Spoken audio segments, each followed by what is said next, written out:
All right, Jay and Thane, can you guys hear us now? Just give us an audio check, will you, please?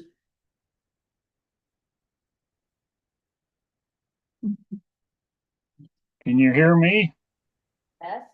All right, thank you very much. Hi, Jay. Thanks for coming. Thank you. All right, You're you're welcome. Thank you, Quinn. The time 4:29. I'm going to call the October 27th, 2025 regular planning commission meeting to order. First up, we're gonna jump right into citizens to be heard at 4:30. Does anybody have a comment to make to the planning commission that is not related to one of the four items on our agenda tonight? That's the freestanding sides, waterwise landscape ordinance, draft agriculture ordinance, and water use element of the general plan. Any other outstanding comments to hear? Folks online in the room? No, cool. Should we do a who is present? We've been doing. Yeah, in that case, we have, I'll just read it out to save a little bit of time. The full body of the planning commission is here. We have a quorum. We have Commissioner Liaison Sedin and Martinez, as well as Sean Yates and Andrew from the staff planning. Thanks. All right, ex parte communications and disclosures. Anybody doing business outside? No?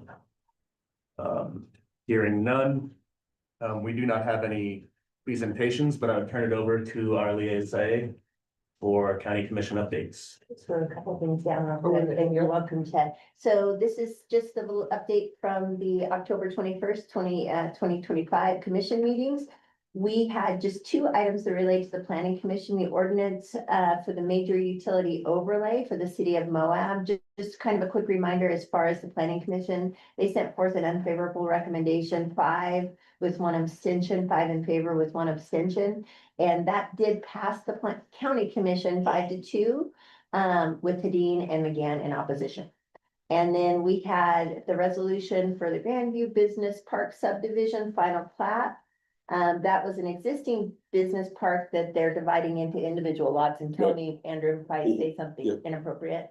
That was an administrative decision, so it must be approved. I guess I struggle with that, so it's like. So Yes, because state law changed 2 years ago. And so what they're having is they're having problems with either the planning commission or city councils, county commissions. So a developer would come in and they kept having to go back for all these different things and planning to all that, and it complied with the rules. And so what they're saying is that for the last 2 years, if a subdivision complies with the ordinance as written and everything, then it goes through administratively, but still has to go to the county commission because you have to sign on it. But they're trying to take any discretion in subdivisions away from planning commission and county commission. Like, okay, I don't know. Yeah, Seems like a so perfect- you have to settle standards and what has to be there for it to be approved. If they meet all those requirements, then so I mean, it only took 2 minutes, so that's fine. it has to do with who's in the legislature. Budget developers. Oh, I love our. Legislative. In that case, we, Brian, you said you didn't have any? No. We'll head into public hearings. The first public hearing that we have is for the proposed text amendment to 6.5.5A for permitted freestanding signs. You will all recall this from a prior discussion item. I'll turn this over to staff for a quick exposition, and then we will hear from anyone who is in the room representative of the freestanding sign issue. Yeah, But should I? Trying to get into the. Oh, yeah. Do we know how to admit? I think we just click on the. Thank you for that catch. yeah, that one. Cool. So, in that case, Andrew, I always forget. Should we open the public hearing before we hear from staff, or? You can have this, the brief staff presentation, open up for comments, and then come back for questions or any further discussion on Sure, it. I'm just so- gonna read the I'll turn it over to you. And plain English portion of it. So Grand County's been asked to update its rules for how tall freestanding signs may be in the highway commercial zone near Interstate 70. Previously, signs were just limited to 24 feet in height.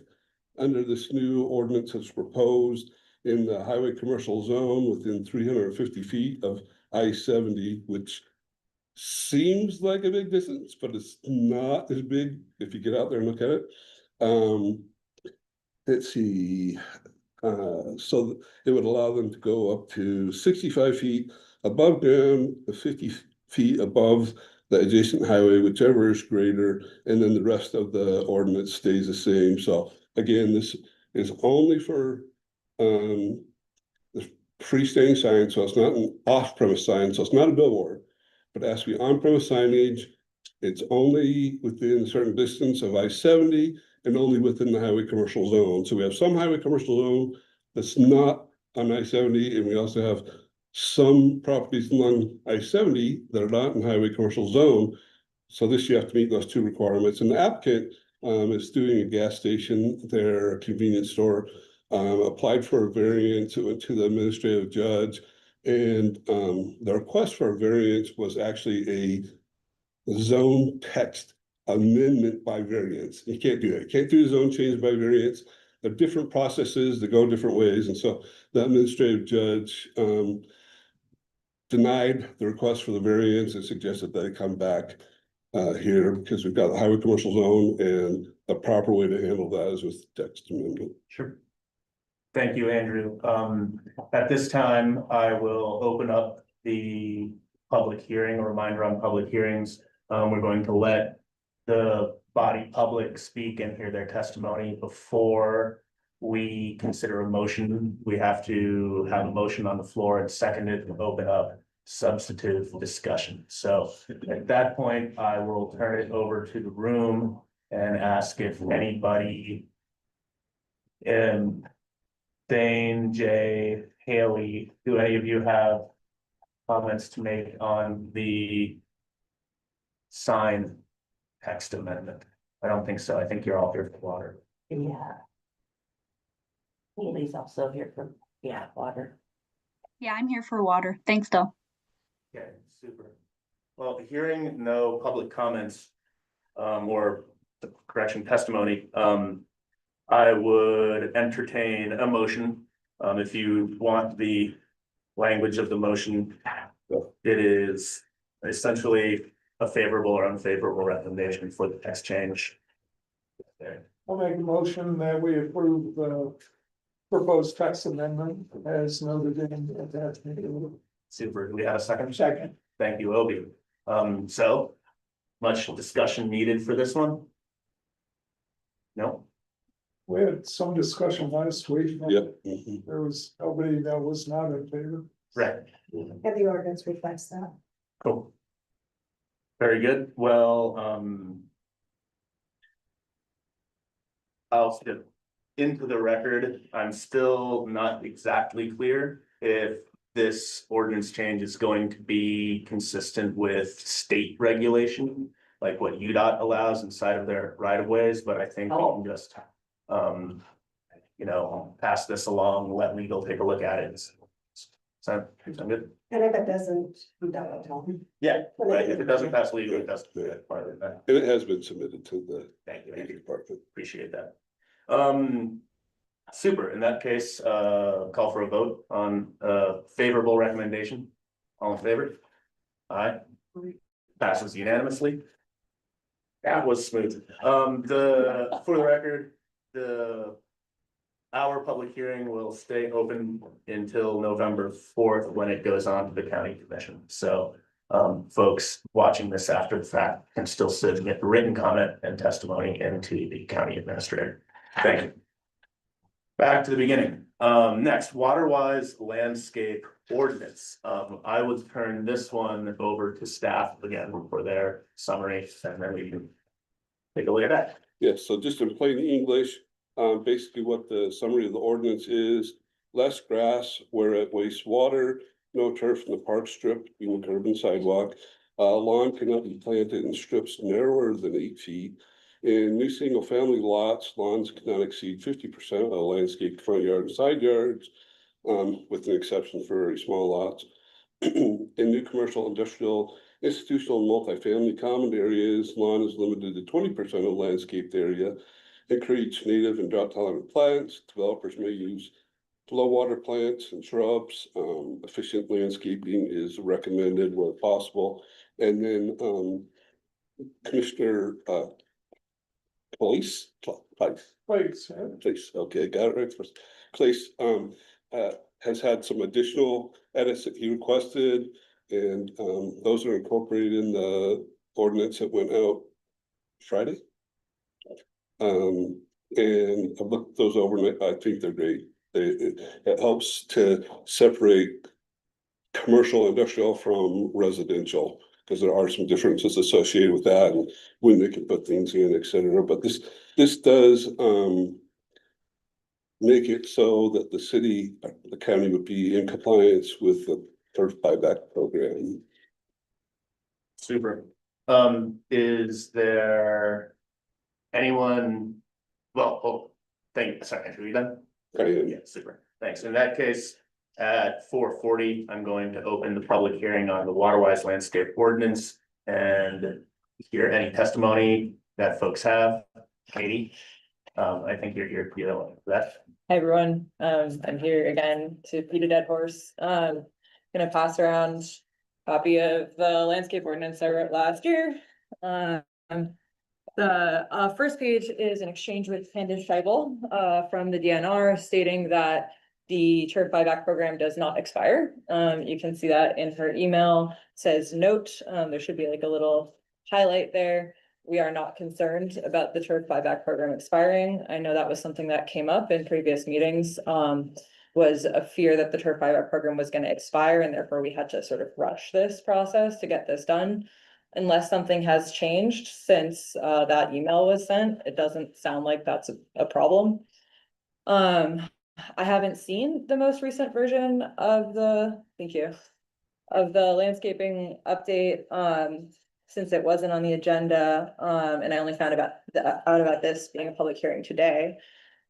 I'd love to take some time to look at it. I don't know if staff was able to integrate any of the sort of previous work that I did, and it may be because I didn't send it, could have been. I did send this to Commissioner McCandless a while ago, and this body has seen this draft before.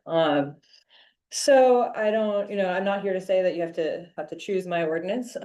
There may be versions of it. This version may be better. I don't know. I just want to make sure that it's seen. I spent an entire year working on this. And sort of not being involved in the process of updating it right now feels hurts a little bit. So I just wanted to, for the record, just make sure that this was available, and that the facts were out there about the turf buyback program not being something that expires. Yeah, that's it. I address the comment, I can address them, or you can wait till you get more or whatever. Do we have any other comments on that? right, No? Yeah, So the concern wasn't that the turf buyback program would expire or lose funding. The concern was that people are ready to make that conversion, but they can't do the conversion until the ordinance is passed.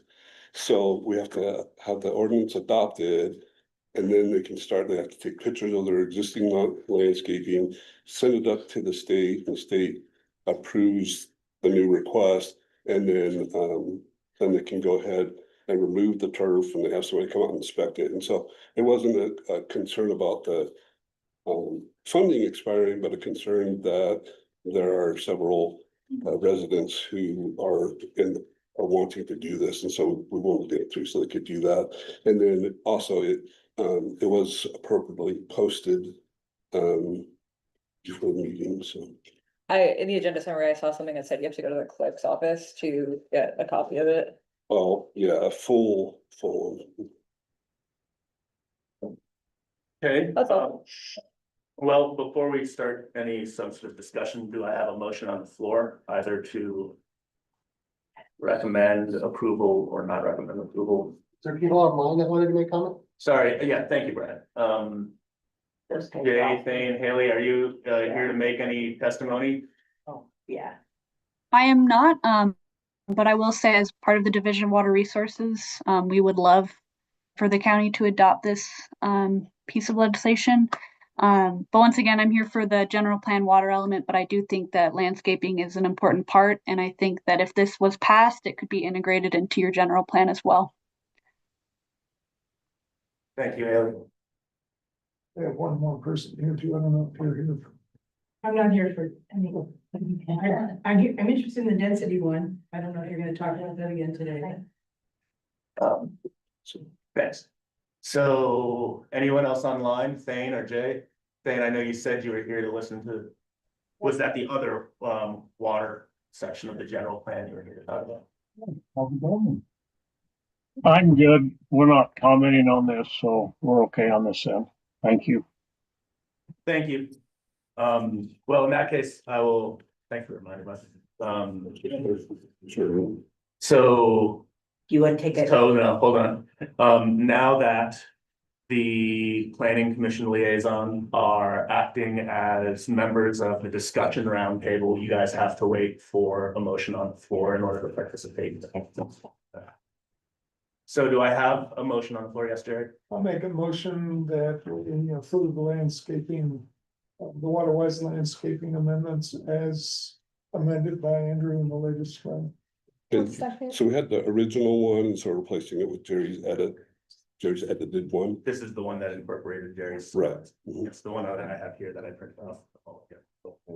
I'm Yeah. not sure how exactly to do this, but there is a discussion item in there, so I guess we'll have to make another motion later, once we complete the discussion. We agreed to do that. If you're making an amendment, Right. then we would have to vote on as written and then have another motion, but it was seconded by. Thank you, Megan. So, as written, what do we have? Yes, The only thing I wanted to say, one thing we talked about, Andrew, this was a while back when this was first, I can't remember when we first started talking about it, but you mentioned this idea of if we pass something quickly to basically allow people to hop into this program, could we have it sunset? Yeah, And, you know, and just, and the other, I mean, the other kind of idea is, the fact is we are gonna be moving into a land use code update, so I guess at that point it would be updated, but, it's just a thought. I think this is a Band-Aid. That's Chair. my opinion, and so if it is a Band-Aid, do we allow it for a period of time and something, I don't, this is something that Andrew I can, spoke to it. Chair, if you'd like, I can, address the question. So, yeah, we sent that up to the state and, sent a proposal, possibly, doing a sunset clause. They reviewed it with their attorney's office up there and and somebody from the water, can correct me if I'm wrong, but they said they prefer not to do it with the sunset clause. Just so this can stay on and keep going, and then we can amend other things into it as we get further along, but, the sunset clause, although it could possibly work, it's definitely not what they prefer. Tony, I'd like to make a comment here. yes, You asked which version this is, so Andrew sent out a version that had underlines and bolds where he broke out residential and non-residential uses. And that's the version I was really going to be for the. that is not the version we have. That's not one. Right. That's- I have this one. We don't have the one that Jerry changed. And Jerry's changing it. I think that got sent out Friday. Is that when we got sent out, Sharon? Yes, it was sent directly to the planning commission on Friday. Did you, I received two emails on Friday. One that was, and because we've got a couple of similar items. Right, I got the agriculture protection district on Friday, and I got the water use element of the general plan on Friday. But I didn't remember seeing, There's another one that came from Andrew. And it was with some basically, if you want, I can go over those now. It only affected section C and section. Installation. Yeah, yeah, section C, no, here, let me go back up. Section C is installation, and basically, basically what that one Is did that- was Is that it? Is that the one that's in front of me? C installation, Yeah. The installation, okay. and that one does not have the changes. I've got it here. The changes are. Yeah. That's it. Yeah. Well, you saw it there. I can say it was on, but it wasn't on the, website, it's just something like that. Basically. The bold and underline was Andrew's notes. I made a suggestion that we just break residential and non-residential into two sections, which is editorial, basically, no content change. But then the other thing that I wanted to have a discussion about was the idea of a completion bond. And I just think we really have two options. We can do, if we adopt Andrew's changes here, one of them is to do a completion bond, and the other one the only other way I could think of it would be to handle the completion by code enforcement. And if we Sorry, do, no, I did get that email. I apologize. it's all good. It doesn't show up on your website. But anyways, that's the thing. I think if everyone here has reviewed that and they're okay with Andrew's changes. We should have a discussion about how to handle the completion bond versus code enforcement or whatever we do to ensure that people actually do the work. And the reason I wanted to bring this up now, Katie, I think did a really good job on that ordinance. There's a lot of good things that she did that we could put in here. We did want to get something in here and finish and handle the rest during, while we do the other code updates. But what we actually have in section C is code that's in there today that's not enforced. I can tell you for a fact. COs are issued. I've built 2 homes here in the last 10 years. And in neither case was the landscaping done when the CO was issued. So I think there is some, in the back of my mind, there's some fear that when we get new people in the planning department, which we're working on now, easily this could start getting enforced and it would cause problems. Thanks, Jerry. That's a good point. Completion bond is something to think about. I'm gonna just remind people that because I am like Haley, a DNR employee, I'm not going to make substantive comments as to how I feel about this ordinance, nor am I going to vote on it because this is county trying to get DNR money. But by way of maybe helping the conversation a little bit, I was gonna ask Haley from Water Resources as to the DNR's ability to handle enforceability and completion of these projects, because ultimately this is money coming from the state. I wonder, Haley, are you in a position to speak to that? What Water Resources is doing to kind of address Jerry's concerns about project completion? Sorry. Maybe just to be clear, this would be for new residential builds, not for the existing. Right. I don't have that information right now, but that's something definitely I could try to get that for you. But no, not right now. Thank you, Haley. I figured, but I appreciate you being here for us. So you could do a completion bond, which I think is maybe like 10% of the value, or you can also do like a line of credit from the bank that just says you've got money to complete this project, and then they can go ahead. So those are just a couple options. And so if I could have just a minute to explain from my perspective, having gone through this process. In general, the landscaping has to be done about the time you get CO, because contractors are out there digging up things and moving things around, and you literally can't put irrigation in until you're at about the point where the project is done. So effectively what this does is it forces a delay and move in for an owner who's, if you're doing some of the work yourself, you're probably pushing move in on your project out 60 days or maybe 90 days. Now, there is an exception in here for winter time. But, I mean, effectively, you're doing that and you may be forcing them to hire a landscaper instead of doing it themselves to get it in quickly. And the problem with that is hire anybody in this town, especially landscapers. And you're gonna pay a lot of money and you're gonna wait a long time to get it done. So it's just not practical to expect that you get that done by the time you get CO. And you don't want them to wait for CO. There was something in here I think does make a lot of sense, and Andrew has it in here, which is installing a backflow preventer before CO, because Aaron's brought this up in the past. If the plumber knows the backflow preventer is going in there when they plumb the house, it's cheap, it's easy, it's very efficient, and it minimizes costs for the user. If you're gonna irrigate outside, you need one anyway, so I think that as part of the CO makes a lot of sense. But finishing it before CO doesn't.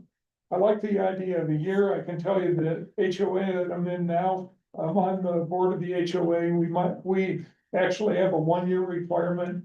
Every single house that's gone in there in the many years I've been on that board has had it completed within a year. Otherwise, we hit them with a $10 a day fine. We've had 0 fines for good landscaping and therein. So, I don't think it takes a lot of money to ensure that this gets done. People are generally gonna do it anyway, especially on a new project.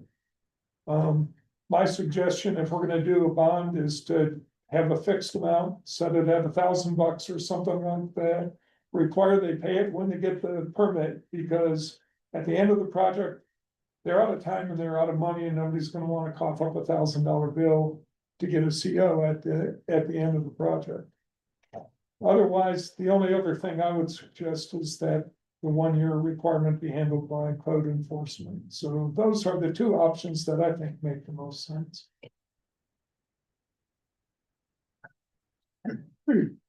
Yeah, I'd second. I mean, everything what Jerry was saying about the building process, it's definitely, you gotta get everybody out and, I remember we were getting stuff out of your house, When I did the backflow preventer. And one of the things, I mean, with Katie's thing, I feel like we as the county, Vista, invested all this money in this thing that she has up here, and it has a lot more, I feel like, just Grand County specific stuff that we got going on.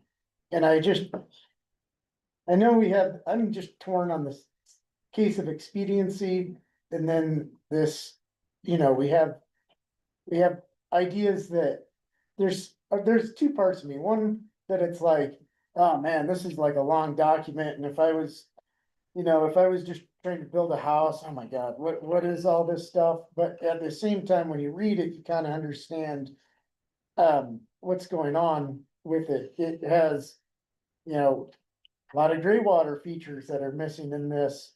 We talk about secondary water connection in this draft. It says if possible. I mean, in this one here, in Katie's, it's like it used to be 300, I think you changed it 500 now, 500 feet of public secondary water systems you have to tie in, so it's like, in this draft, it's like, well, if it exists, like, what's that mean? If it's across the street, down the, there's things in here, I get it, and it's like, yeah, because of how things have been, yeah, let's just get it on the books so people can do it, but at the same time, I think we're throwing out a lot of good stuff that we all put in discussions on it, and that's, how to resolve those issues. If, like Andrew, we had discussed the sunset clause and then doing it, and it's like, can we shelf this until the whole land use code got redone? I mean, I'm kind of like, okay, let's go in on this. I don't know. That's where I'm at. Most of the ordinance is just dealing with water conservation, which is just model language from the state. And you'll see that Iron County, plus all the other counties, it's just model language from the state. Yeah, no, I There's a few get it. inspections there. Yeah. And I think that's a broader question on the entire landscape ordinance, and yes, that can be done as we're working on the new land use code and that. So this part is, so some of the things that people had questions on before, it's already in the code. And so we're mostly just this section in water conservation, and then we can go on and move forward with the rest of the landscape ordinance Okay. when it comes up. Yeah, right. Yeah, I think that, well, I agree with your changes there, Jerry. I don't know if they really apply to the water conservation. No, they don't. They're a separate topic is what I think that it is. Because I mean, I don't see how we could have you wouldn't be looking to take your grass out if you have a new development. Right, I think that's really what these are here for. And the idea, and I think some of the rush for this is part of the program is you have to have green grass. Right, so you have to have green grass. So if we were to be able to get this passed this year, people would be able to go outside, take pictures of their grass, and then they would have the entire spring to go ahead and get this done.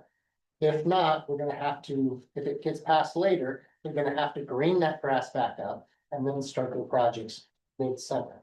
That was the purpose of trying to get this moving. Right.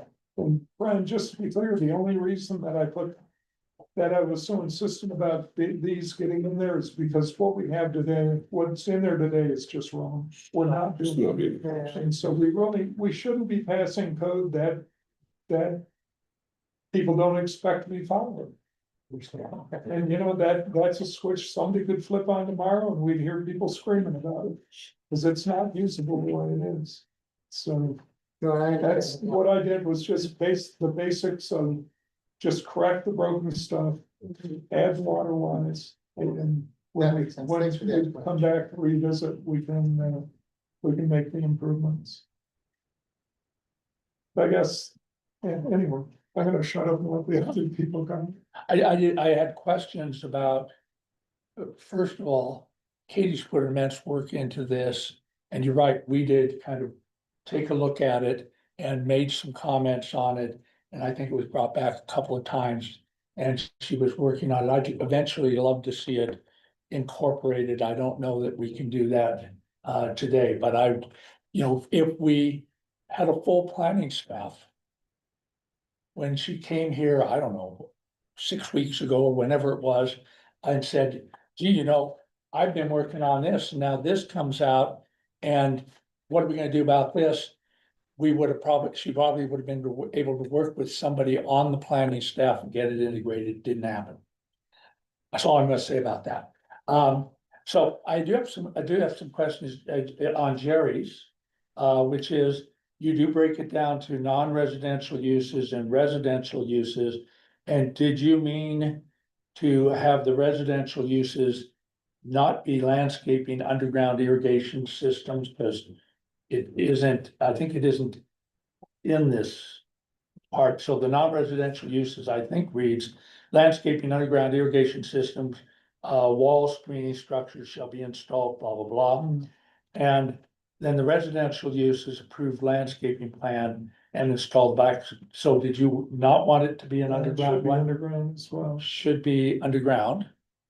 Without efforts keeping notes. Yeah. And then I had just one other question, and this is, they ask which section that goes in. oh, and that is, yeah, that is Jerry's Okay, comment, and it's when he does residential uses, I think he wanted to have that be an underground system also. okay. Good catch. It may be my only one, this one I may just really screwed up on. So now I'm looking at section 5. Minimum size. And it's minimum plant sizes. And it says this section only applies to non-residential uses, so I'm guessing that means that's section 5.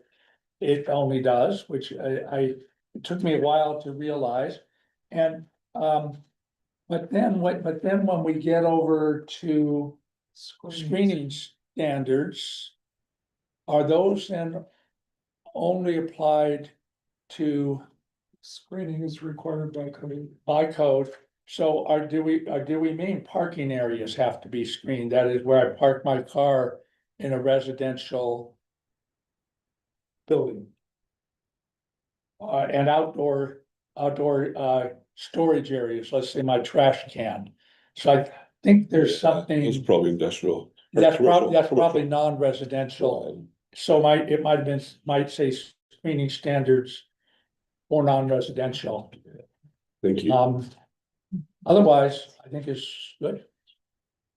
I'm just sorry we aren't gonna probably incorporate this now. Maybe when we get to a larger planning staff, Katie might volunteer her time. She might not want to, but I think it would be worthwhile doing. And that, Opie, just to be clear there, and for everybody else's sake too, there was actually what I think was one error in the old code under the new section F, landscaping standards, items 2A. It referred to the planning commission, and I think it should have been planning department. Yes, I remember seeing that change, yes. There's also a section where it says irrigation. We'll discuss that, says all required landscape areas shall include a permanent underground irrigation system as defined. Area to ensure the long-term health of the spaces. Is that specific to commercial? Or is that for all uses? Because it's under F, under landscaping standards. And I'll give you a little bit of history behind why we have this section here for non-residential uses with plants. When this was going in, we had no screening, or we had nothing about landscaping. And I don't know if you've noticed, but it's never really been followed. You drive all the way down Main, or all the way down the highway. And I think, and I used to get thoughts all the time, they're trying to get people to put it in. But I get it, but they never water it, and then it die. So, landscape is a hard one, you know, but I think for residential, it's not, because people actually like to take care of their yard, that's such.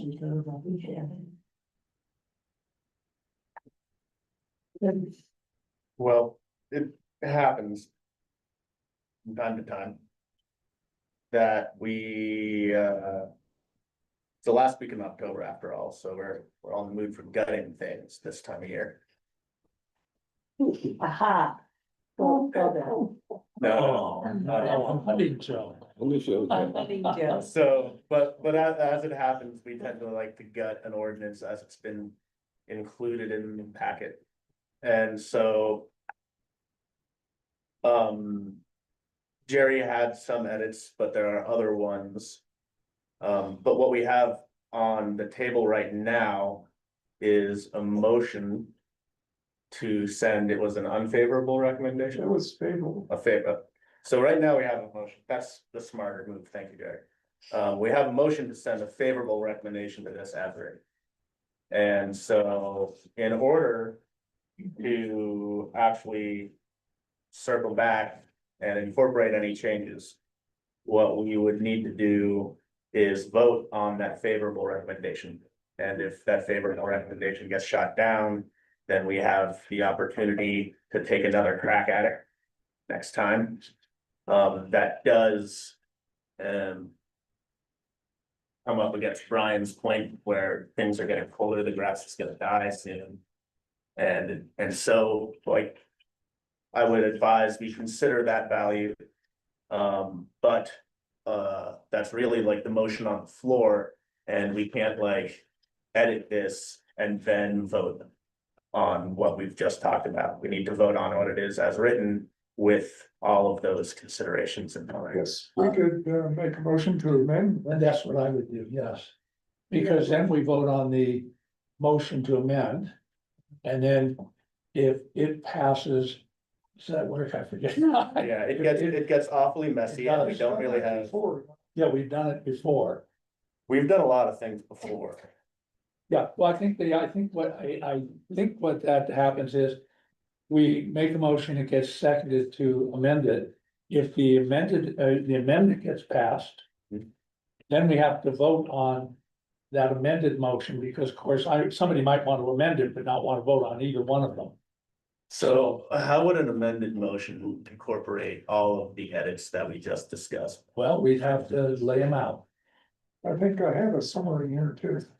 Let's see how you do, and I'll try to correct you. All right. So, Does that summary include all of the things that we talked about? Which things that we talked about? so So his motion can die for lack of a second. Sure. Well, we did have a I second. Oh, seconded it. okay. Yeah, Yeah, so you do have to Sorry, vote. guys. Have to vote on that and then, well, we have to have a second before we can have a discussion. You Yeah, didn't do it. yeah. So, Jerry, you're gonna make a motion to amend? all right, so I'll make a motion to amend my previous motion. And that motion is to approve the Grand County Waterwise Landscape Ordinance.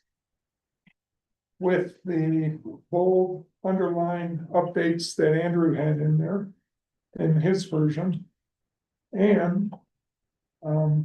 I'm gonna just throw out there that we require $1,000 completion bond, have a note in there that requires a $1,000 completion bond when building permit is issued for residential permit.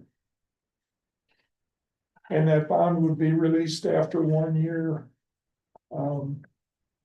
Provided it's completed within 1 year. We also want to add the landscaping residential preface to the residential uses that Obi brought up. Make a note that the screening standards are non-residential. And then the last thing I had was in item F2A, change planning commission to planning department. I would second that motion. Did I get it all? You do. You do. and then if that passes, I'll make those corrections and that corrected one will go to the county commission at their next meeting. Thank you, Andy. So, do we have a second on Jerry's amended motion? Second. Oh, Obi, thank you. Any discussion about that? It just seems like we just edited a lot, Yeah, it does. so we might even be missing more than what we just talked about. So I'm probably gonna, it seems like it needs more work already, so, yeah. I don't think I'm gonna vote to pass that. I need to work on it a little bit. My only concern is that $1,000 on there, I just don't know the building process enough, does that like hurt people for like throwing in that $1,000 or? Are you talking about, so $1,000 bond, which is $100? No, Or $1,000 deposit is Okay. what I was thinking, Okay, Yeah, And then it's released upon completion. that's right.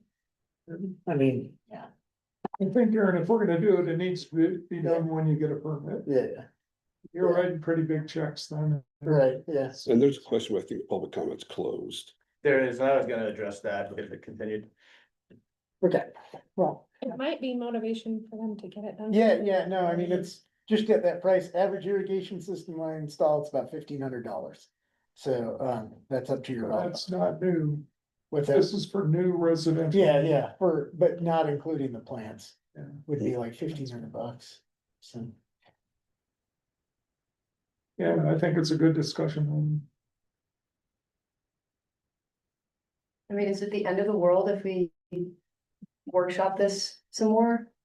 And like people have to take pictures of their green grass next year? I feel like we've been workshopping this one the information you brought the first time, and this was super, super helpful. I just Just think, my personal opinion, I think we've put so much into this and we just keep going back and going back and going back. At what point are we gonna go forward? we all pinky swear that we'll take this on the bigger land use type thing, I guess I'm on board, you know what I'm saying? I think that's wrong.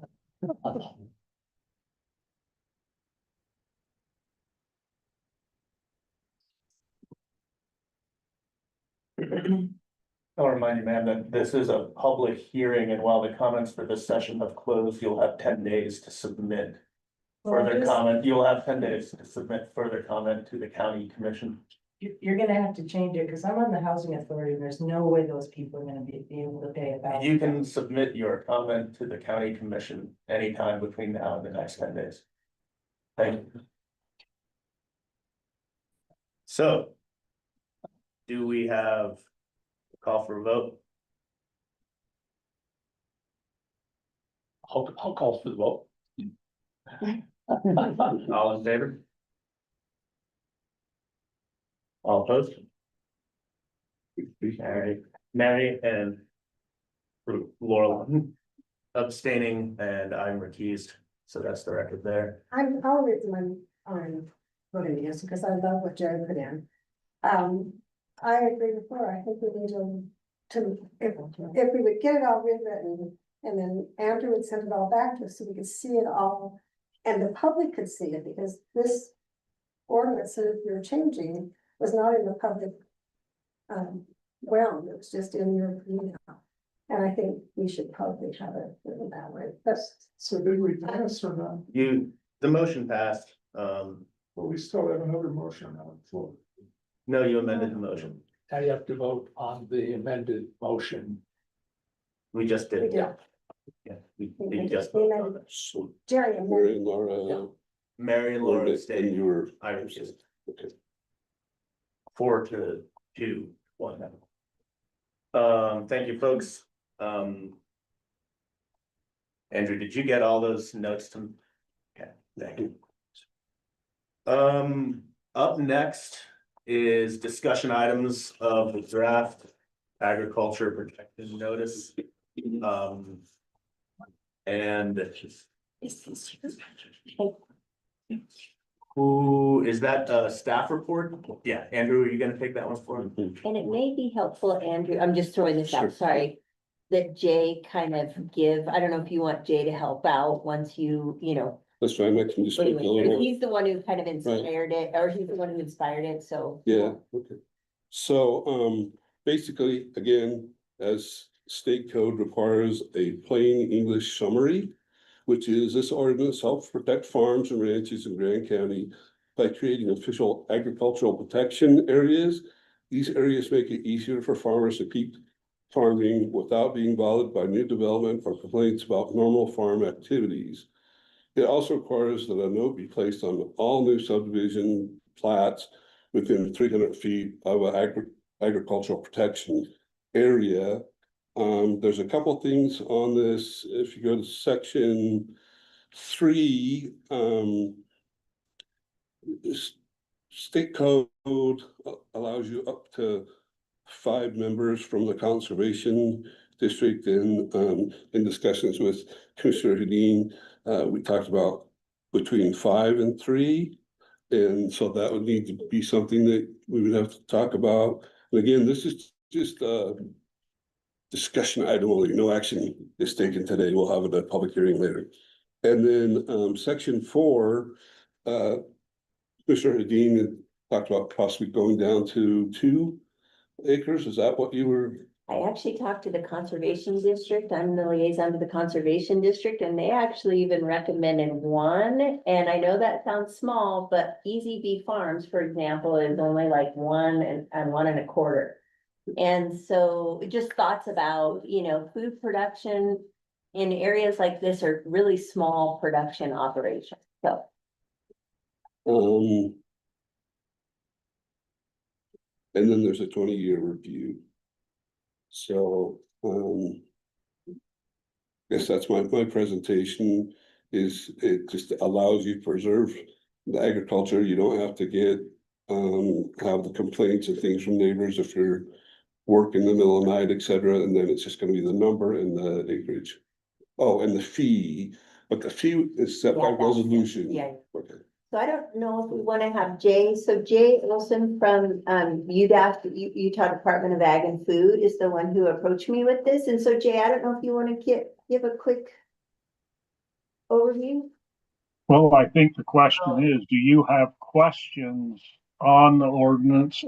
I assume, Commissioner, that you've handed out the ag protection 1-pager that I gave you a bunch of copies of. And so, I mean, as far as the acreage, that's up to the county. As far as the fee, that's up to the county. There is a trend on small acreage and the productivity of small acreage. The fastest growing agricultural business in the state of Utah right now is cut flowers. And they are grown on small acres. And I've heard different figures on how much per square foot they can make, but it's about closer to $16 a square foot they make on cut flower acreage, where us large producers like myself, it's more like 2 or 3 cents per acre. So that's up to whatever you want. So I guess the question is, I think it's a good thing to have an ag protection ordinance in your county. I mean, it was passed in, I think, 1997, the original ordinance code on the state level. And I know that, out in your area, there wasn't development pressure. There wasn't all the things that there are now, but it's up to whatever you want. So if you have questions for me, please ask questions. We talked about the para-urban development, which is where you have the little farms, small farms associated next to the city, or urbanized area where they may be bringing in organic produce to restaurants or grocery stores, et cetera. And so I think that's what we're covering with, if it goes down to the 1 acre, would be those para-urban truck farms, although it's not truck like a pickup truck, it's a French word, but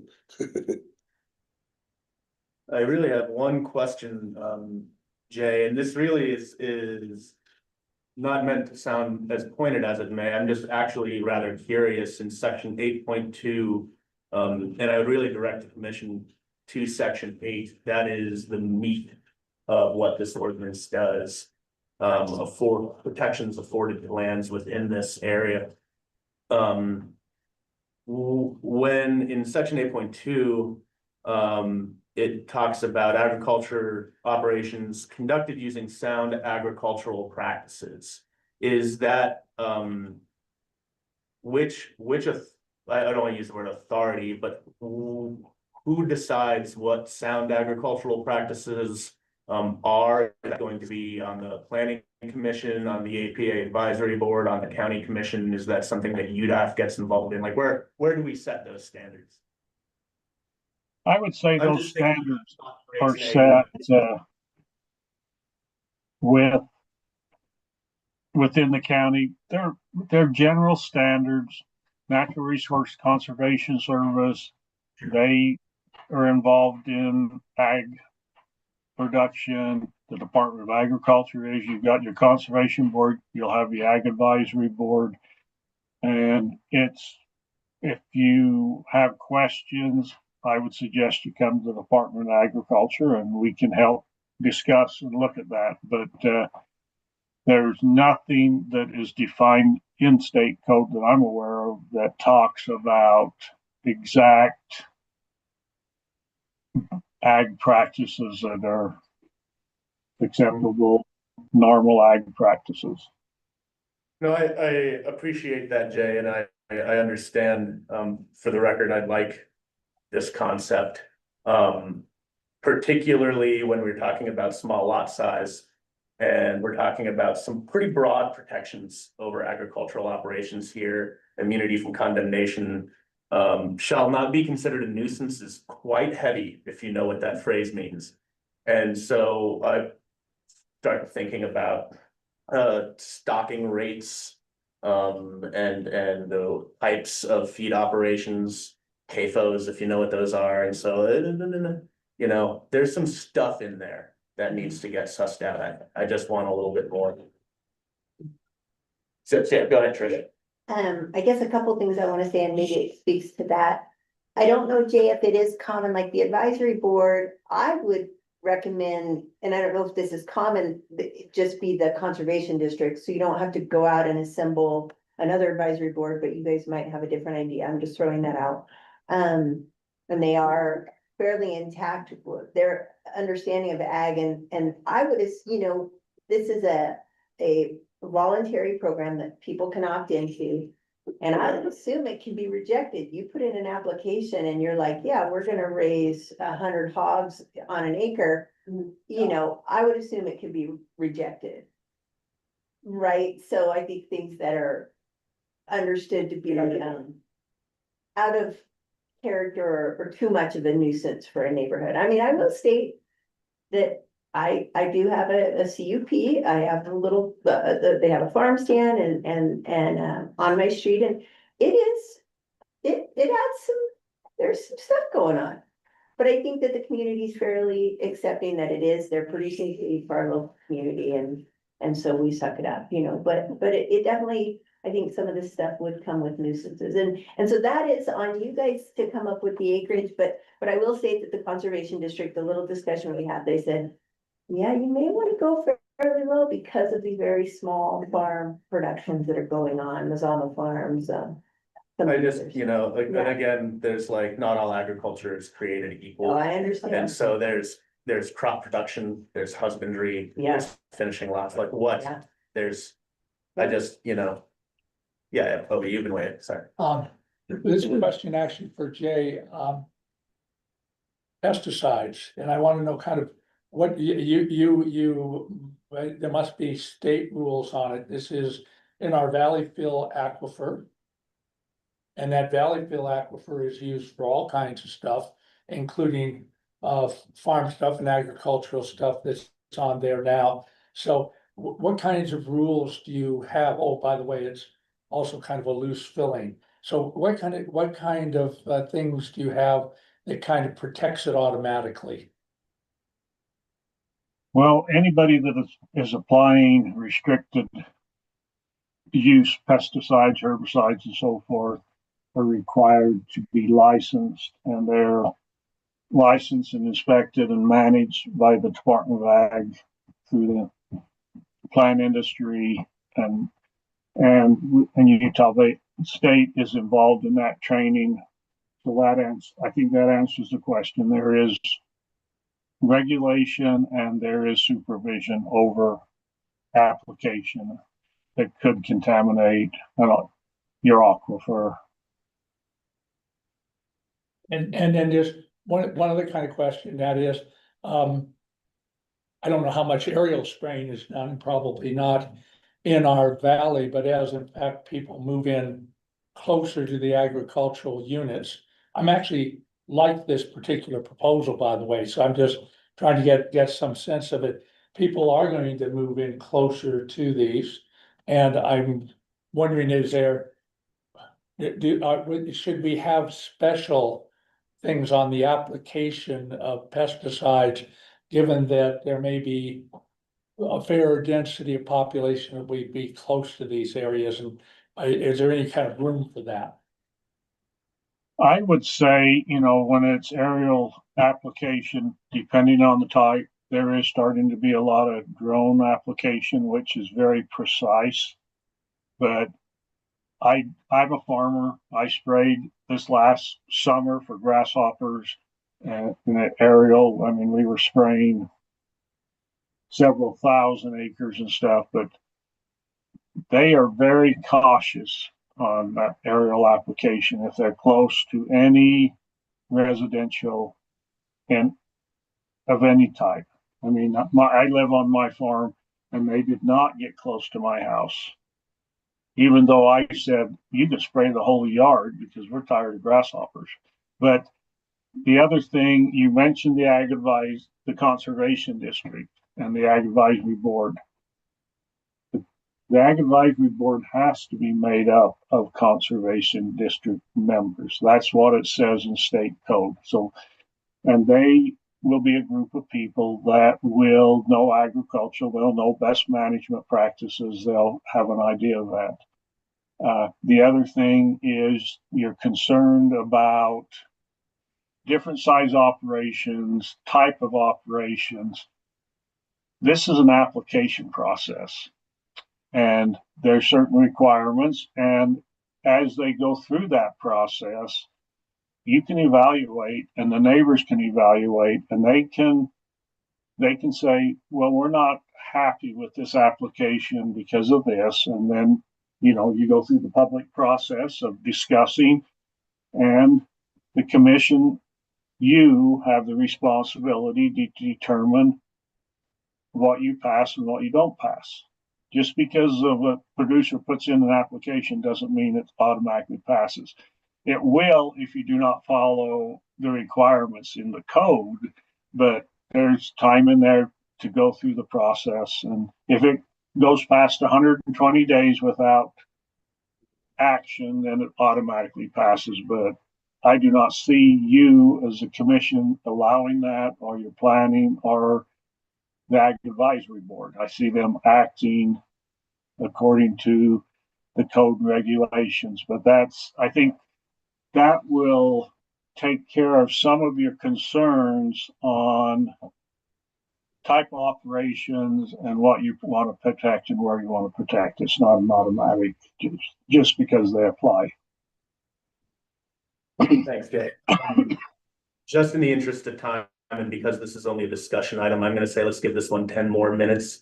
And before we move on to you, Aaron, because you were talking specifically, I do a lot of pesticide application with work. And when you're using, I think a lot of your question was about like proximity to communities and structures like that. Oftentimes with aerial applications, it's not even a pesticide thing that keeps communities and residents safe. It's an airspace issue. In general use airspace, planes can't really even get, with how low a crop duster needs to get to spray, they also can't be that adjacent to a house. It's 500 feet. So that's one of those things to think about. The FAA has some say. Now that'll be different for drone application, and that's kind of emerging technology and policy, but conventional aerial dusting is you're not gonna be getting within 500 feet of a structure. Yeah. Just on the, Also, there's Aaron too.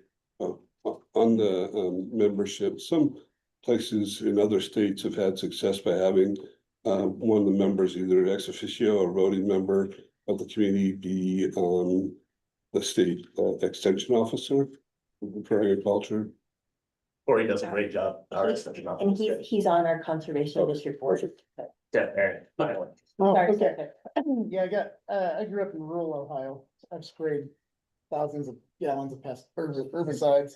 I'll probably die early from it. Here's some concerns I have with it.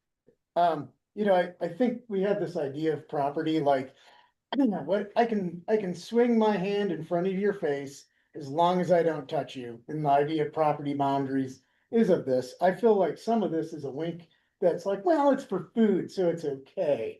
It's like we're breaking code rules. And then it adds this layer of complexity of code where it's like, oh, well, okay, let's say your neighbor sprayed herbicide on a windy day and you have $10,000 of nice landscaping. Well, it's a sound practice to use herbicide. Well, it was 15-degree winds or mile-per-hour winds, and it drifted. So now, like, I think this limits people's ability to like curb polluters and people that are actually trespassing on your property, and then not being able to take recourse because, one, it's a layered system of now you have another board that who's going to make up these things. Second thing I have on this is agriculture. Like, I'm not really viewing this as a Grand County issue. I mean, we don't really have agricultural production, right? To justify, the county I grew up in is where Toledo, Ohio is, and that county probably produces as much as half the state of Utah. And I just don't see, I mean, I get all the arguments. I just want to put it out there that it's like, I just am worried that this will not allow citizens that are being trespassed against under the guise of food production, where it's a polluting industry, and not being able to have recourse because it adds layer of complexity. Like, why isn't our current code enough to protect each other from these trespasses? I just wonder why that isn't. In this, I feel like just allows an industry to deregulate and trespass against other people. So Trish, you had your hand up. Aaron just likes, we just like to go. over. Yeah, I mean, I think Jay made the point that we haven't applied any ag protections. This has been in state code since 97. Because I don't think we've had the need to, but now we are under a huge amount of pressure. We do have a few remnant pieces of ag production left. And embedded in that, we also have these small producers that are coming on board. And I think it protects those few individuals that still have a little bit of ag production. Gary Wilson, for example, Dee Taylor, for example, if they're interested. And then, and so I think it's a voluntary thing. I understand what you're saying, that it could be used to. I kind of get what you're saying, but I just don't see it. I just don't see it. what I get I is think- for all that extra paperwork of extra boards and stuff, can we just have better code? But this things? would be, yes, this would be a part of the But code. now That- you need a 5-person board and an extension. But we already have that board in place, Oh, so, we do? yeah, I mean, the conservation district would Oh. be the. So board. conservation district acts as this. Yeah, they could be. but they, Oh, okay. I mean, they could, but it would make sense, like they're the Right. ones who know. Okay. ag. Yeah, I mean, and I get it, like, you know, like the subdivision goes in the farm and, oh, it stinks. I'm like, I don't care about smell. You can go screw yourself if it stinks. But, you know, there is other things that's like, you know, the code officer is gonna be like, sorry, it's horse manure and it smells and there's no trespass law against horse manure. But other things may be a trespass that a code complaint could take care of, but that's only. Sorry, Brian's had his hand up too. Yeah. Where- Jay, I have a couple of questions for you. Okay. Can you tell me how many of these APAs are in Utah? How many Yeah, are in Utah? do all I can 20 look that up real quick, but I think there's, I can't remember how many thousand there are in Utah. See if I can just pull that up right here. I apologize. And as far as the other, Not the ones. Yeah, no. Okay. So, Talking about just county, how many counties have it, or No, he's saying how individual. many give me 1 second. actual applicants? Yes. right now, there's 4,986, according to the map that we record these APAs on. You have to follow up. And Yeah, I that, do. that changes constantly. Some are removed, some are added. And then if we had that, what would be the average size of those APAs? I'm not sure. And I know can that's tell probably you more. That's probably the more average than size. right there. But that's just the question, because I mean, I see in there that there's, you know, it said on the ordinance there that 20 is the average, right? And then I just went and looked at it and I see 40 and 5 and 5 for a couple of different counties. And so I'm just trying to figure out what are other counties doing as for their minimum size for this ordinance. So that'd be my first question, just to try to get to the Yes, bottom of that. Every county is different on the acreage which they have. Generally, it's 5.5 acres for most counties like Box Elder, Cache, Wasatch. Utah County was at 40 acres, but they're considering reducing that to 20 acres. That's to the preference of you as a commission to decide what works best for your ag community and your population, your public. And then just another question, so, I see and just maybe it's just this APA right here. That there are restrictions set up for the application process, but there's nothing between that application process and the 20-year mark. So. In that right there, you could have, someone says that I want to raise 100 head of hog. And they start doing that for a year, they decide that's not a business that I want to be in any longer. Does that restriction then stay with that property? Let's say that in 18 years, they decide they don't want to do anything with it. And developments have then came and started moving around in these places and haven't noticed anything. And then on year 18, they go, you know what? like to bring that 100 head of hog back and they put it back on that property. That would then be protected under this ordinance, is that correct? I don't know if Yeah. if that story makes for that. So- I'm gonna say that is a possibility, but There's nothing that said depending that on what you do continuing- in your other ordinances, because there is, you know, you can restrict where animals are and where animals aren't, and, you know, CAFO or AFO, and the CAFO is a concentrated animal feeding operation, and the AFO is just an animal feeding operation.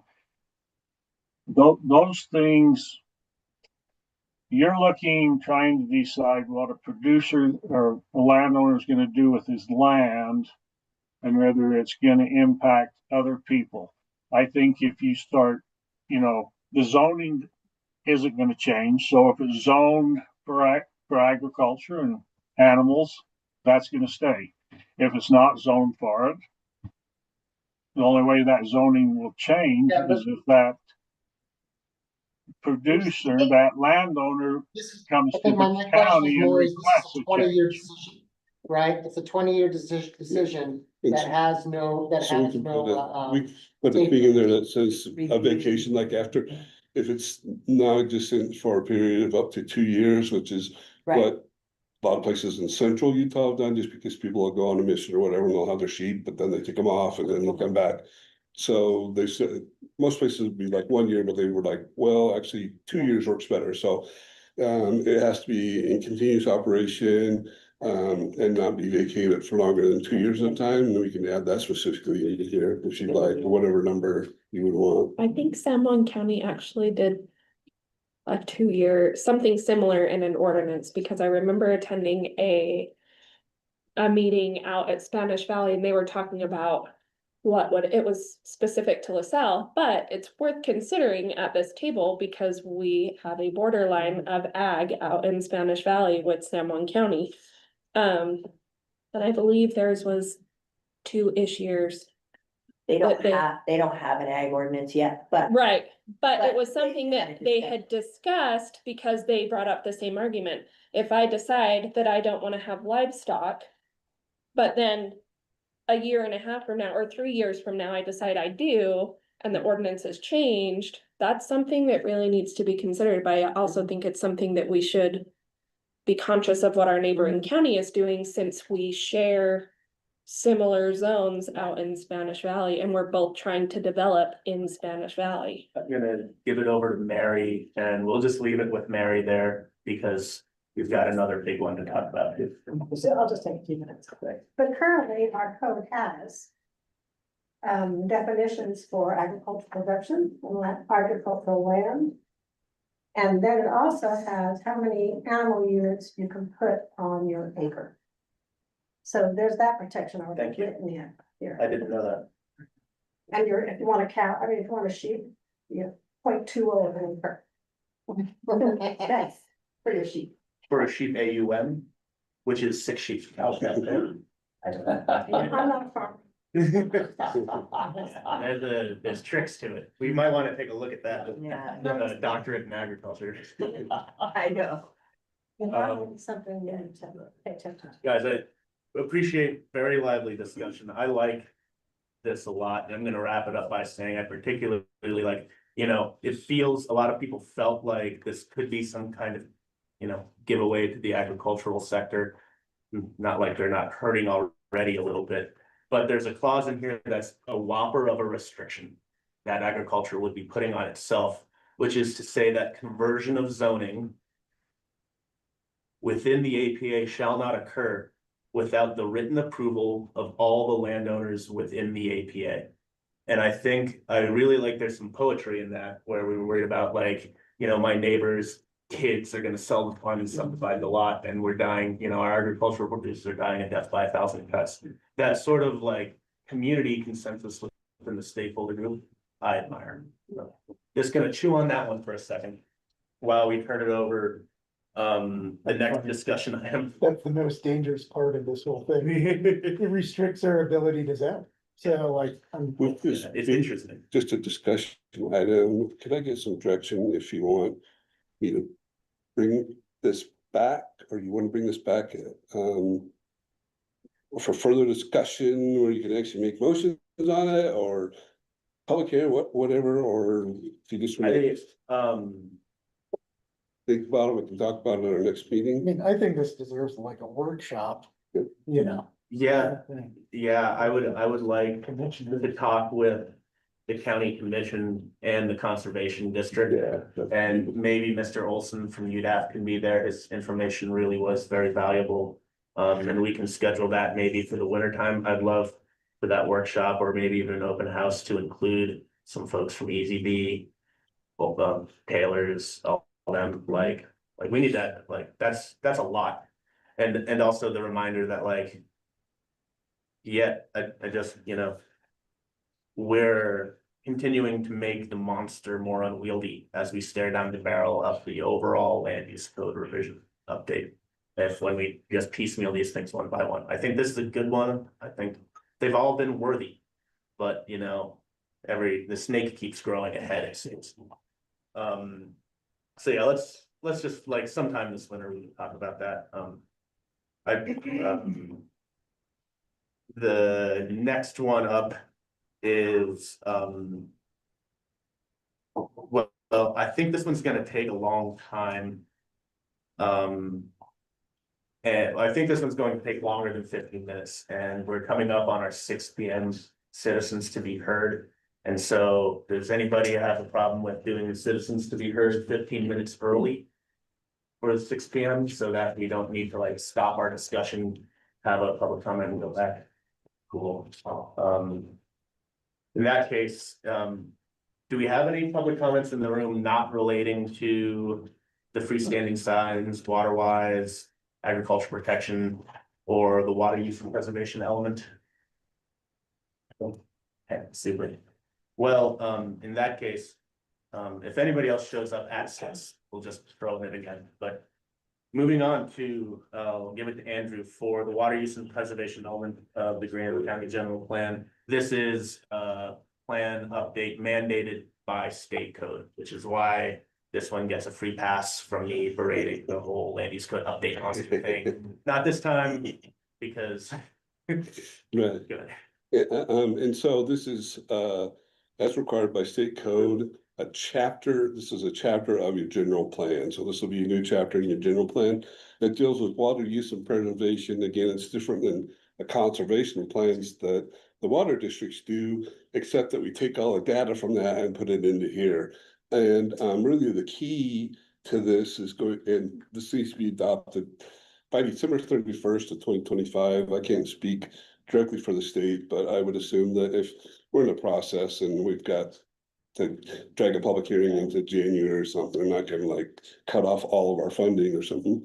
But you have really, it's gonna be 5, 6, 7, and 8 are the key sections that are actually required specifically by code that deals with future water requirements and development impacts. So what development impacts will have on future requirements.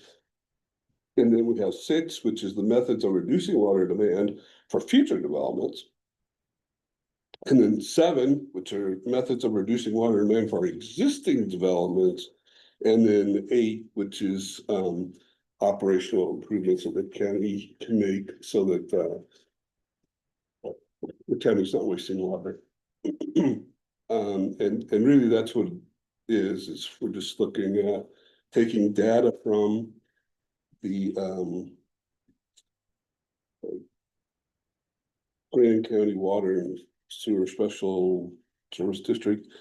But if you look at the graph on page 3, the table and graph on page 3, they already recommend in their plan to do a 20% reduction.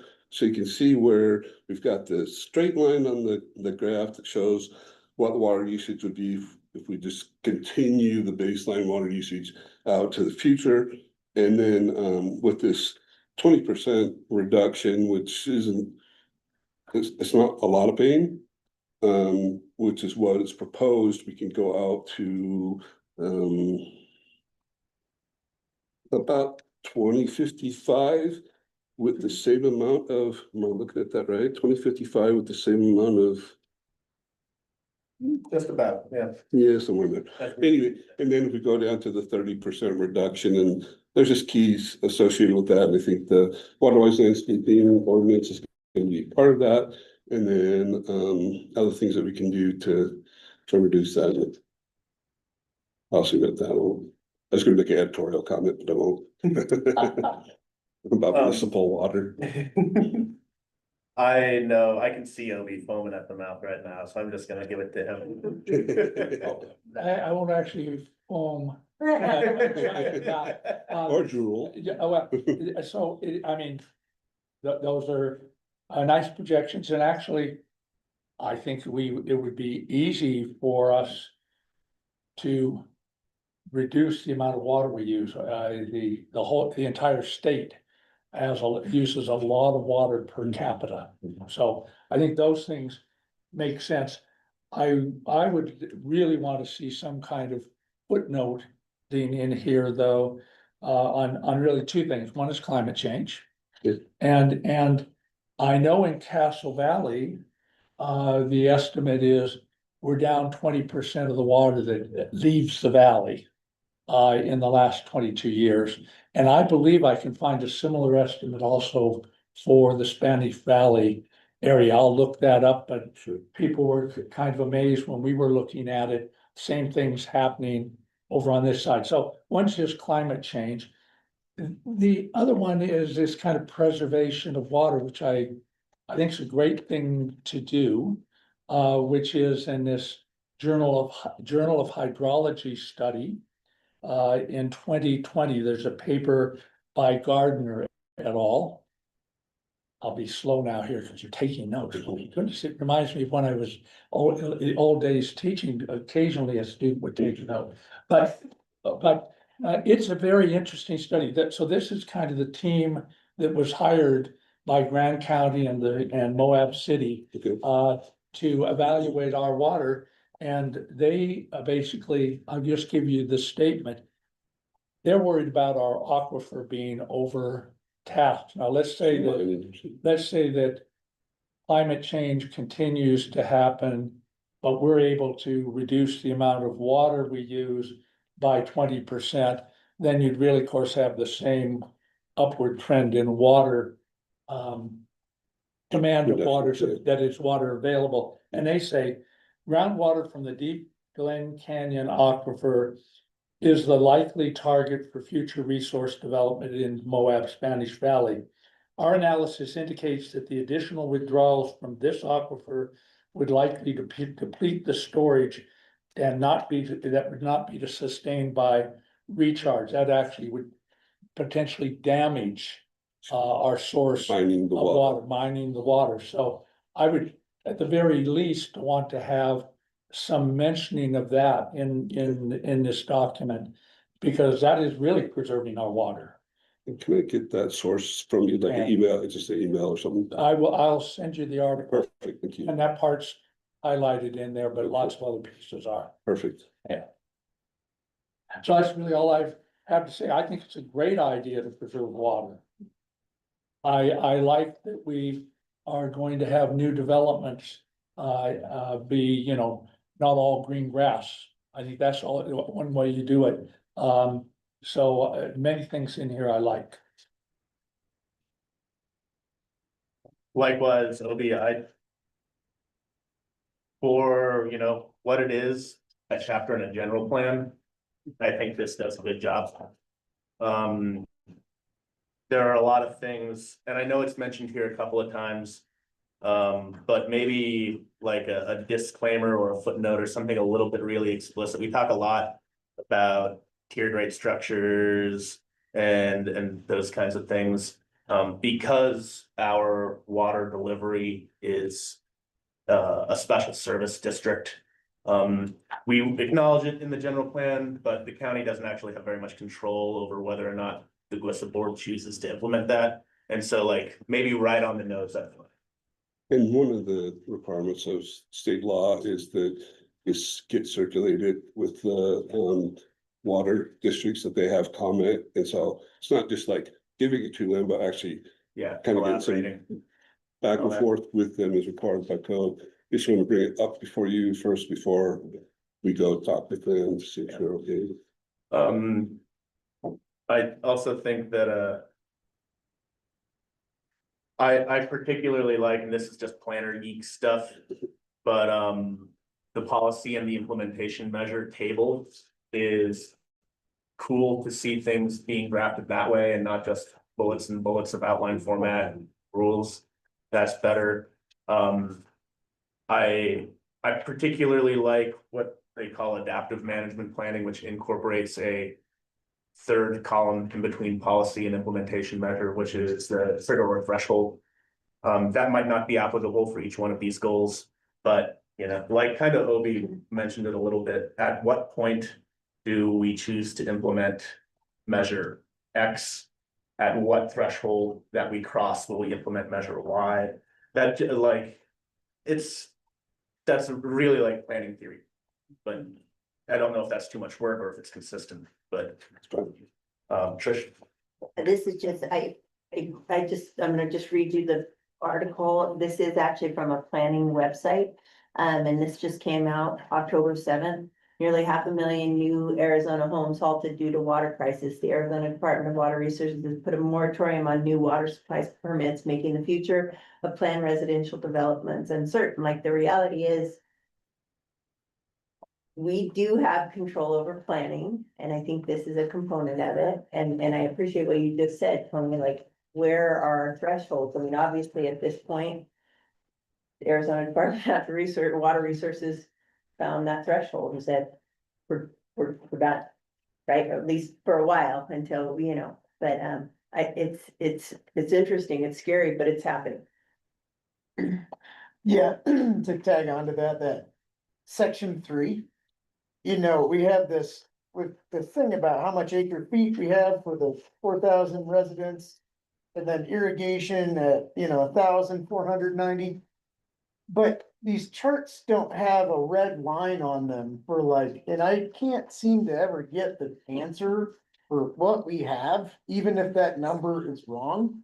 And then what we have, like, okay, well, what happens if we build a treatment plant for Ken's Lake? Or what happens if we assert our water rights for the Colorado? All things that aren't built now, but need to be, and need to be planned for. Like, that chart to me needs to have like all these other layers on it, but that's a controversial number. Like, Well, how much water do we have? But I we mean, don't, the answer to that very simply, and not to like speak outside of my role as just a planning commissioner, but the real answer to that is that no one will ever be able to know. Yeah. Because we don't know how curtailment is going to be implemented, but it will. right. And so we don't know. We never know. That's constantly moving ceiling, because what it is this month will be different this same month next year, right? And so that's why nobody is ever gonna change a number, because by the time they do the math, that number will have changed. You know, that's the problem. Yeah, but I feel like there needs to be, like, that graph just goes to infinity. Aaron, I'm trying to understand what you're saying. Are you looking for some way of quantifying potential capacity from other sources? Well, like, okay, let's say there was saying like, here's the irrigation water. Okay, that's water. If at a certain point, you can spend money on that water to drink it. But so if we're planning things and advising commissions and what is that consensus? What do we have? Yeah. That right there is the line that they base the population growth off of. Uh-huh. That's the same line that you're looking at as the water, as that in that graph right there. So that's the data. So as long as they're predicting that population will go up, water is gonna basically following that going up. This is the water plan right there. The one, yep, right here. And this is where. Yeah, and yeah, this is all where- the data came out of This that, is where your data came out. That's inside this. but we'll also have to, So more people make more water, is that what that? People make no need for water. so I mean, I'm not just being a. 85% of the water in the state, Yeah, 85% of the water in the state is used for agriculture. Yeah. And 2/3 of that is used to grow alfalfa that's sold to China. Yep. So this is just in the Salt Lake Tribune. And So so we're can I- looking at highest and best use. Let's, Can I comment on that? Trish had her hand up Okay. first. Let's not get spicy, guys. No, It's no, fine. yeah. I was just saying that, well, we've got the small percent that we're dealing with this, but if you take that agricultural element. And do a higher best Yeah, use for you, then you've got additional water. Well, that's what I'm saying, we have irrigation water, Mhm. but at what point do we need to use it? Maybe that's Quiz's thing, but like, you know. I agree with you. I Should we was, not I just went put? to, I'm sorry. Yeah. I went to a number of those meetings when they were putting together the rump, whatever that was, and that. My memory is when they were saying, okay, maybe we could have 11,000 people in this valley, they were taking ag water. I mean, at a certain point, you're gonna have to take agricultural water if you wanna keep developing. There's only certain, X amount of water rights. And in theory, is that correlated to wet water? We don't know. I will state that, you know, we are waiting for, we did fund a water modeling, the study that should be done the spring of 26, which might, and that's just an aquifer study, right? It's not surface water, but it would give us some idea if she can throw things in there like, okay, we want to double the population. What does that mean for the aquifer? We want to, right? We're gonna have extended patterns of climate that this is the new norm. What does that mean for the aquifer? So you're right, we don't really know, but what we do know is the water rights that exist, you're gonna have to take it from one place to go to another. Toby's gonna go next. But only to address Aaron's question, you know, a part of it is, and the ag part is really, of course, crucial also, absolutely, those figures correspond to what I've heard also. But for instance, Colorado River water. Can we actually take it? We don't know because somebody may put a call on it and say, you can't divert anymore because you're not delivering enough to the southern states of the Colorado Compact. Don't know. Or let's say you can, what's the cost of cleaning that water? Or if you're gonna use the aquifer, valley fill aquifer, what's the cost of doing that? Who should bear the cost? All of the ratepayers? Probably that's what's going to, might well happen. So you and I might pay more money for drinking water from those sources, maybe. But that's one of the reasons those questions are hard to answer. I'm gonna bring up one more topic, and then I know we're gonna go right back to this one. Andrew, yeah, and I'm gonna ask this question, I guess. Okay. To one of the very last sentence is regional collaboration is essential because groundwater, aquifer, Ken's Lake storage serves multiple jurisdictions and long-term security depends on shared monitoring, shared funding and unified demand. And I just don't really know. Ken's Lake, I thought it was a GWISA project, but it must be, is it a GWISA project? Yeah, water conservation. Yeah, water conservation. Water conservation part, one of From the, the DLN. one of the components of. Okay. And this is only unincorporated Grand County, so Yeah. it doesn't include Moab. They've got to do their own. Yeah. So we can Yeah. work with them. Yeah, Bristol will have a lot then to say about all of that water. Anecdotally, to answer your question, Obi, the straw to get the Colorado River water is gonna cost about $40 million. Sure. We've looked at that. Yeah. 40 million. Pipe water from Colorado. We got the. Yeah, third get it one. all the way up to the top. I mean, yeah, Yeah, all pieces. Yeah. But Yeah. there is a grant right now, the BRIC grant that was just funded. That was for the diversion point. Right. So that's for the spot. Yeah. Do you mind if I? Yeah, quick. Yeah, so one is, I looked through this right here and getting to the point where we were talking about, I don't see development of water inside of here. And I think that should be something that we consider. There is, you know, if we look down in St. George, right, they're recycling their water, and I think that's something that we could look at here. There's also the dry wells, that's been a big topic lately. So having, you know, during our flash floods, having spots where we're having dry wells refill our aquifer.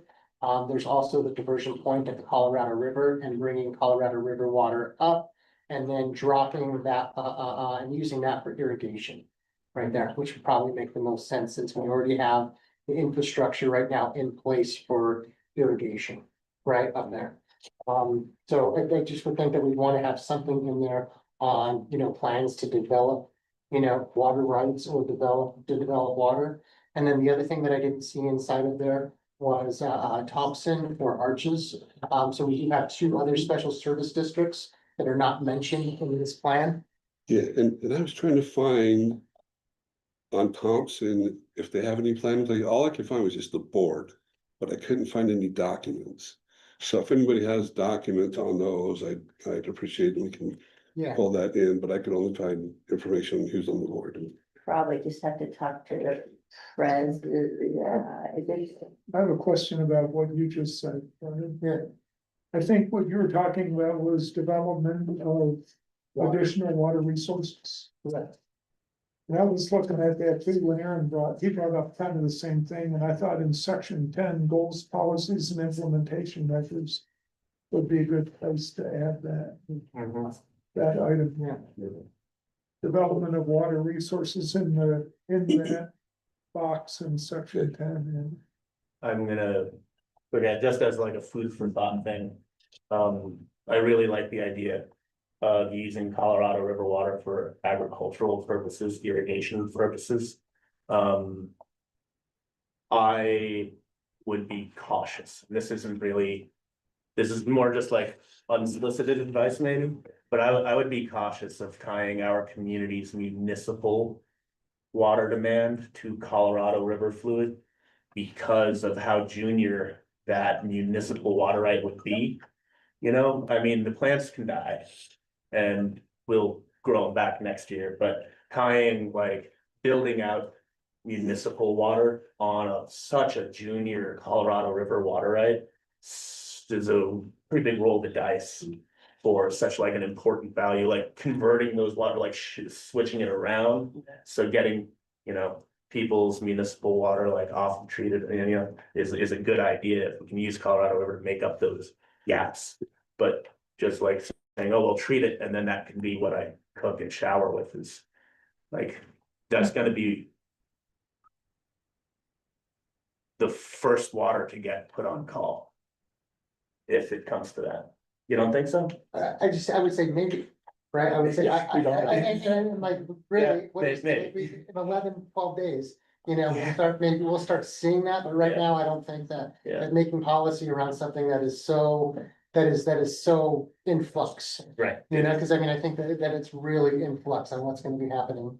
With that, there's a lot of talk of, the moving of the rights of municipal water up, right?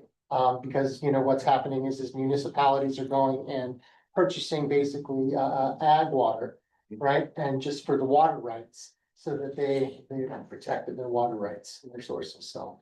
It's definitely something that's in the conversation right now. it goes back to exactly what you said, which is development of additional water capacity, right?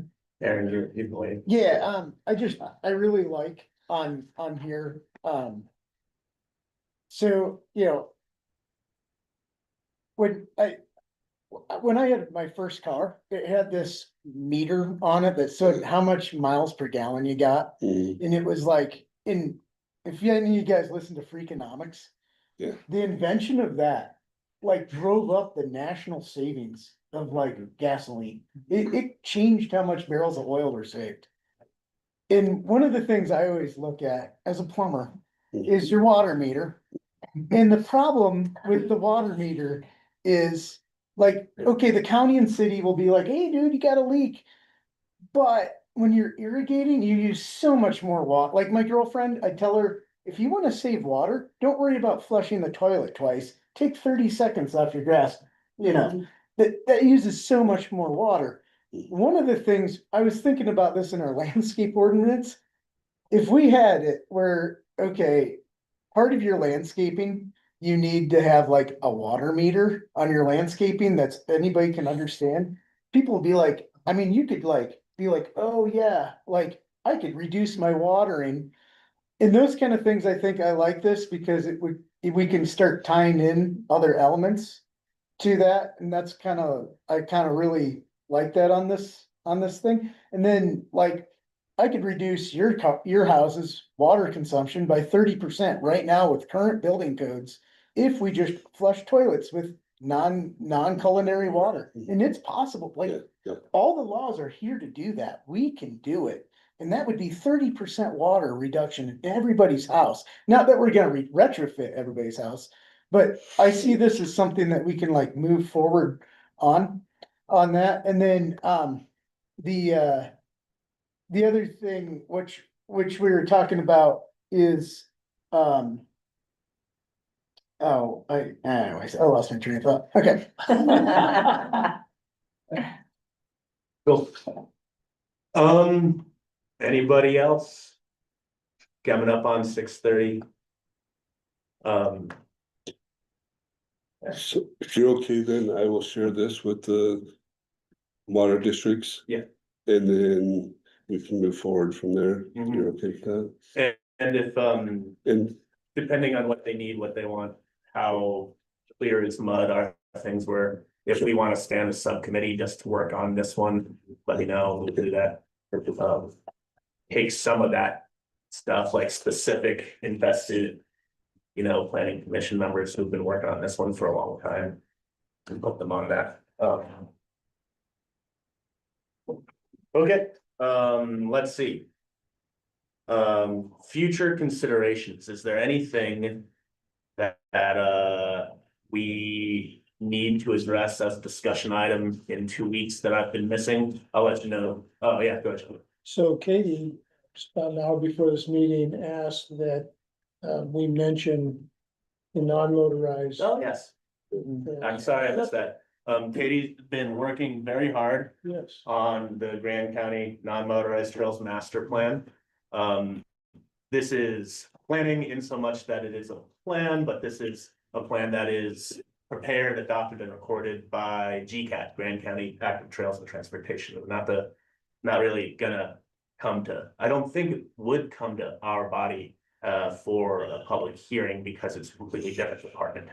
But it's still cool planning stuff, and she's worked really hard and solicited a lot of it, so. Yeah, and Katie's planning on presenting that at the next. Super, yeah, we'll have that as a presentation for sure. One question, too, about future consideration, where are we at with MFR 45 for coming back for discussion? yeah,